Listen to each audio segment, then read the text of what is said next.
नमस्कार दोस्तों, पंकज किचन में आपका स्वागत है। आज मैं अपने किचन में कफ एंड कोल्ड की रेमेडी बताने जा रही हूँ। इसको बनाना बहुत ही आसान है। इसको आप पढ़ने वाले बच्चों को भी रात को दे सकते हैं, उनके लिए भी बहुत ही बेनिफिशियल है। अगर आपको आज ये मेरी रेमेडी पसंद आए तो इसको लाइक कीजिए, शेयर कीजिए और मेरे चैनल को अगर आपने अभी तक सब्सक्राइब नहीं किया तो उसको सब्सक्राइब जरूर कीजिए।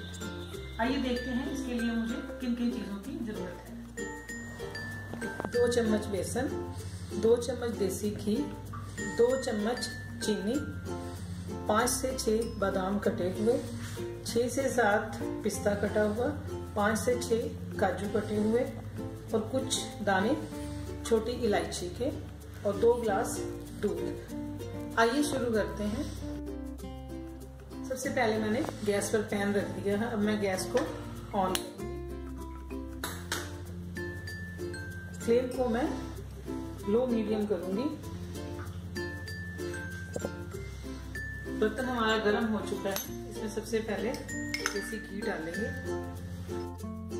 दोस्तों घी मेरा गर्म हो चुका है। अब मैं इसमें बेसन डालूंगी और इसको लगातार चलाना है।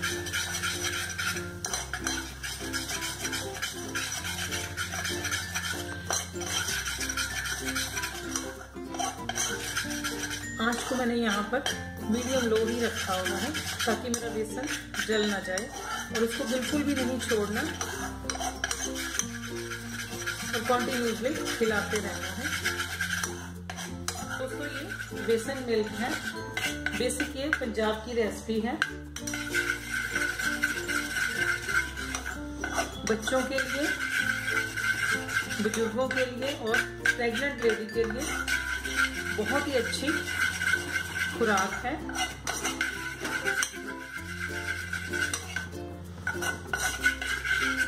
कोल्ड, खांसी, जुकाम में बहुत ही अच्छा देसी नुस्खा है। यहाँ पे मैं ये 2 मेंबर्स के लिए बना रही हूँ।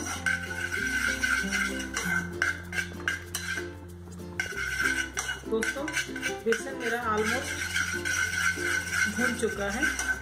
अब मैं इसमें ड्राई फ्रूट डालूंगी ताकि ड्राई फ्रूट भी थोड़ा सा रोस्ट हो जाए।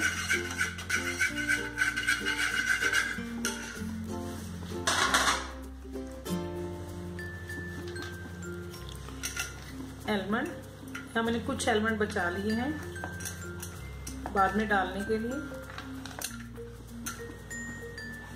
दोस्तों बहुत ही अच्छी खुशबू आ रही है। सर्दियों में रात को जब इसको पीकर सोते हैं तो नींद भी बहुत अच्छी आती है।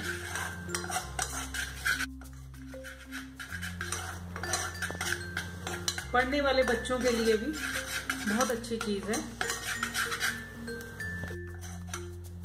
दोस्तों बेसन मेरा पूरी तरह भून चुका है। अब इसमें मैं दूध डालूंगी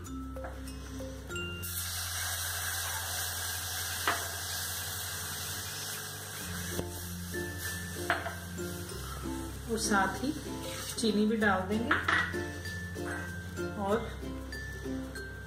इलायची के दाने भी।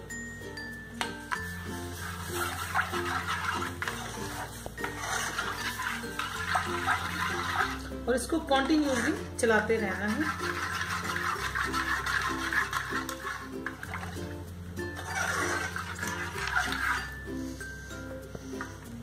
अगर आप इसमें केसर डालना चाहो तो केसर भी डाल सकते हो।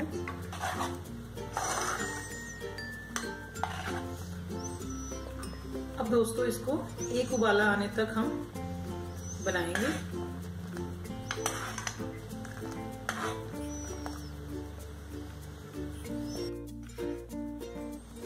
दोस्तों दूध हमारा तैयार हो चुका है। अब मैं गैस को ऑफ कर दूंगी और इसको सर्व कर दूंगी। लीजिए दोस्तों, तैयार है मेरा बेसन वाला गर्मा गर्म दूध। अब इसको देर नहीं कीजिए, जल्दी जल्दी पी लीजिए।